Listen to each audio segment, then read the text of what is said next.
আমি তো দেখলাম যে বিমানটা যখন পতেঙ্গার কর্ণফুলী নদীতে পড়তেছে, পিছনে আগুন ধরে গেছে, দুইজন প্যারাশুট নিয়ে নামতেছে। আমরা কিন্তু দেখেছি এই দুইজনের মধ্যে একজন এই দুনিয়া ছেড়ে চলে গেছেন।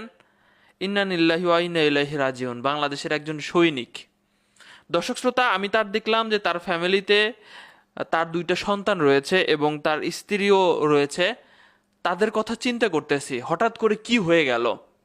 আপনারা ইতিমধ্যেই সামাজিক যোগাযোগ মাধ্যমে দেখতে পেয়েছেন, চট্টগ্রামের পতেঙ্গা এলাকার কর্ণফুলী নদীর উপরে দিয়ে যাচ্ছিল একটি প্রশিক্ষণ যুদ্ধ বিমান, বাংলাদেশের বিমান বাহিনীর। তো হঠাৎ করে চলতে চলতে আশেপাশে মানুষজন একটা বিকট শব্দ শুনলো। শব্দ শোনার সাথে সাথে আকাশের দিকে তাকিয়ে দেখে যে এই বিমানটার পিছনে মনে হচ্ছিল যে আগুন ধরে গেছে। এরপরে কিছু মুহূর্তের মধ্যেই দেখলো যে দুইজন মানুষ